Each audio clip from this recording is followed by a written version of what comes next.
This way forever. I'm sorry, Miss Jackson. For real. Never meant to make your daughter cry. Yo, what's good everybody? My name is Joshua, FSPX, but you already know that. And for today, what I've got for you is a brand new gameplay for you on World War 2. Obviously, I've been uploading loads of them recently. It's just all my beta clips. I cannot wait for this game. So, talking on the topic of it, today what I'm going to bring you is the top 5 things I think Call of Duty World War 2 Zombies needs. I'm not very themed in the background. I probably should have gone for more of a zombies video. But, you know, it is what it is. And, you know, World War 2 to go with World War 2 is pretty themed if you ask me, maybe. So, let's get on with it anyway and start cracking on with the video. Coming in at number 5, I like the aspect and the idea of having a scary zombies. So, zombies at Treyarch have always done has always been gameplay focused, Easter egg focused, and just, you know, an enjoyable time. But if you're going for World War 2 and Treyarch is your competition, then you might as well try and smash it and go for something different. So, maybe, as well as doing all those things, add a scary aspect to it. Zombies are foreseen as, like, scary characters, and, you know, they're fictional and they're scary. So why don't you try adding a scary aspect to it? So when people are playing it, it puts them off and they're trying to focus, but actually they're like, no, actually, oh. I'll tell you what, Pete over there, his face is a bit fucked now, isn't it? Pete! Oi, prick! So, I think if you add things like that in, it's going to be a bit more like, oh, actually, you know, this is different now, and I enjoy it more. But as well, obviously, keep it gameplay focused and don't go too over the top. I'm not asking too much. Come on. I'm only asking as a friend. But, you know, I think that'd be a really good thing to add. Maybe zombies missing limbs and stuff. I mean, obviously, we've seen some pictures already from Sledgehammer themselves. I don't know how I forgot that. I'm a YouTuber who bases basically on Call of Duty. We've seen some pictures from Sledgehammer though, and it's literally pictures of, like, you know, zombies with different parts in them and stuff. Look at this clutch here. Look, getting the bomb in with just 6 seconds left. Your boy really outdoes himself. But yeah, anyway though, I'm not going to go on for too much of that. Moving on. Number 4.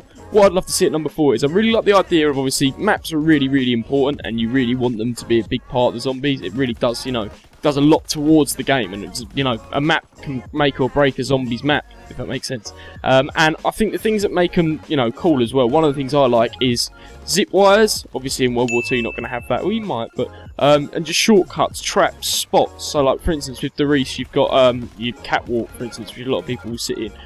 Shortcuts in general, I like little things where you can take little, you know, turns and things, good places you can train, and places you can just cut across the map, and, you know, it makes life a lot easier. Also like traps as well. I think a unique trap can be really fun. I barely use them. I only use them at higher rounds and I've got loads of points, got nothing to do. But if it's a really unique trap and I really like it, then I will use it a lot. For instance, I used to love on Shino Numa, the spinny log trap. I thought that was really fun though. We used to use that a lot. And for instance as well, Call of the Dead, I think the flingy things, they were really cool as well. Just an easy way to get across the map and, you know, added more enjoyment. Anyway though, moving on to 3, this is quite a big one for me actually, I don't know why I put it 3, but I really like the idea of maybe a variety of zombies. So, obviously we've had like elemental zombies and whatnot in the past, and I really, really think that's a cool idea, and I really, really, really, really, really want them to stress onto that more. But I mean different though, so elemental zombies is one that I have put on the list, because I think it'd be cool to see zombies walking around, you know, and they can burn you and stuff, or shock you, and I really like that, because it adds more diversity to a zombies game. I also like the idea of maybe strong zombies that are really slow, so like bulky zombies per se, but it moves really slow, so it's going to take you a while to kill it, but he's not going to come and kill you really easily, but if you get cornered, you're fucked. I also like the idea of weak zombies, but they're really quick. I think that's really cool, adding just them 2 little features, because obviously it's not just zombies, it adds more to it. I also like the idea of animal zombies, maybe. So obviously you get dogs and things, but like, I want a zombie gorilla running at me. I want a... Harambe, rest in peace. Sorry, fucking emotional for me there. I think just things like that are really, really cool, and I think they're things that they could add. Also, zombie bosses, obviously, are a really big part, and everyone really enjoys them. So I think, you know, adding your big bad motherfucker in the way, it really, really does make it even more enjoyable.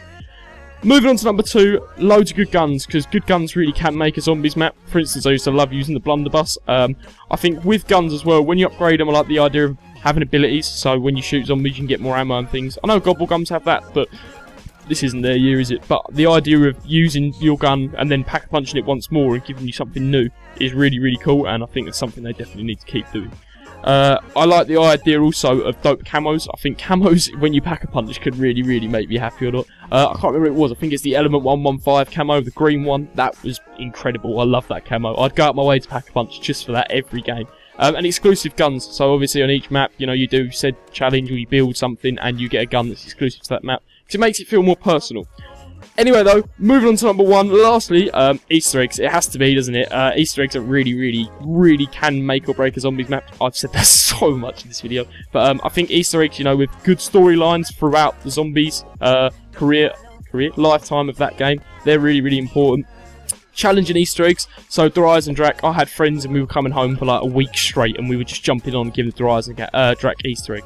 3 or 4 attempts, and I thought that was so good, and it's a good memory because now we've done it. Obviously it's really rewarding, but it's really good to finish it and then be like, you know, finally. But you know, you remember it forever, and rewarding as well. I'd like to do an Easter egg, for instance, when you do Easter eggs and you get all the perks, that's really good.